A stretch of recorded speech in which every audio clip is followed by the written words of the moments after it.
Welcome to bird media. నేను వైష్ణవి. ఆంధ్రప్రదేశ్లో Indian national కాంగ్రెస్లో నాయకత్వ మార్పులపై జోరుగా చర్చ సాగుతోంది. అయితే ప్రస్తుతం కాంగ్రెస్లో పీసీసీ చీఫ్గా ఉన్నారు వైఎస్ షర్మిల. ఇప్పుడు షర్మిలని మార్చే ఆలోచనలో హైకమాండ్ ఉందన్న ప్రచారం హాట్ టాపిక్గా మారింది. అయితే 2024 ఎన్నికలకి ఏడాది ముందు ఆమె బాధ్యతలు తీసుకున్నప్పటికీ పార్టీని క్షేత్రస్థాయిలో బలపరచడంలో మాత్రం ఆశించిన ఫలితాలు రాలేదు అన్నది వాస్తవం.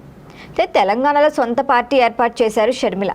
అక్కడ పెద్దగా రాణించలేకపోయానని తెలుసుకున్న తర్వాత ఆమె కాంగ్రెస్లోకి చేరారు. తొలుత తన పార్టీని విలీనం చేసి తెలంగాణ రాజకీయాల్లో కొనసాగుదాం అని భావించినప్పటికీ కాంగ్రెస్ హైకమాండ్ మాత్రం ఆమెకు అవకాశం ఇవ్వలేదు.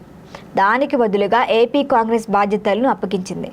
మరి ఈ నిర్ణయం వెనుక వ్యూహాత్మక ఆలోచన ఉన్నట్లుగా కూడా విశ్లేషణలే వచ్చాయి. ముఖ్యంగా వైఎస్ జగన్మోహన్ రెడ్డిపై రాజకీయంగా ఎదురుదాడి చేయగల నేత ఎవరైనా ఉన్నారంటే అది షర్మిలే అని కాంగ్రెస్కి తెలుసు. ఇలా ఉపయోగించుకోవాలన్నదే కాంగ్రెస్ ప్లాన్గా కూడా అందరూ చెప్తారు. అయితే ఈ వ్యూహం పాక్షికంగా మాత్రమే ఫలించినట్లుగా కనిపిస్తోంది. షర్మిల తన ప్రసంగాల్లో జగన్ను టార్గెట్ చేస్తూ దూకుడుగా వ్యవహరించినప్పటికీ అది ఖచ్చితంగా పార్టీ విస్తరణకి మార్గం కాలేదు. రాష్ట్ర విభజన తర్వాత ఇప్పటికే బలహీనపడిన కాంగ్రెస్ను మళ్లీ పునరుద్ధరించడంలో స్పష్టమైన పురోగతి కనిపించకపోవటమే హైకమాండ్ని కూడా ఆలోచనలో పడేసింది. ఇక పార్టీ అంతర్గత పరిస్థితులు కూడా అంతంత మాత్రంగానే ఉన్నాయి. సీనియర్ నాయకుల అసంతృప్తి పెరుగుతోంది షర్మిల పట్ల. మరి ఆమె తీరుపై పలువురు నేతలు కూడా హైకమాండ్కి ఫిర్యాదు చేసినట్లుగా సమాచారం.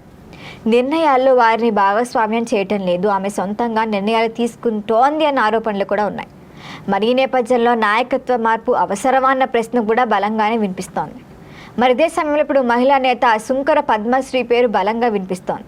పార్టీ కోసం చాలా కాలంగా పనిచేస్తున్న ఆమె పీసీసీ చీఫ్ పదవిపై ఆసక్తి చూపుతున్నట్లుగా తెలుస్తోంది. మరి ఇటీవల ఇచ్చిన ఇంటర్వ్యూలో కూడా తానే తదుపరి అధ్యక్షురాలిగా బాధ్యతలు స్వీకరించే అవకాశం ఉందని కూడా ఆమె వ్యాఖ్యానించడమే చర్చకు దారితీస్తోంది. కాకపోతే ఇది ఎంతవరకు వాస్తవమో అయితే స్పష్టం లేదు. కాకపోతే కాంగ్రెస్ హైకమాండ్ ఇలాంటి నిర్ణయం తీసుకోవటం అంత ఈజీ కాదని అంటున్నారు. రాష్ట్రంలోనే కాదు జాతీయ స్థాయిలో కూడా పార్టీ పునర్వ్యవస్థీకరణ అవసరం ఉన్న సమయంలో తరచుగా నాయకత్వ మార్పులు చేయటం ప్రతికూల ప్రభావం చూపే ఛాన్స్ ఉంటుంది కాంగ్రెస్లో. మరి అదే సమయంలో మార్పులు చేయకపోతే ఇటు క్షేత్రస్థాయిలో కేడర్ల అసంతృప్తి మరింత పెరిగే ప్రమాదం ఉంటుంది. మరి మొత్తంగా చూస్తే ఇప్పుడు ఏపీ కాంగ్రెస్లో షర్మిల పరిస్థితి క్లిష్ట దశలో ఉంది.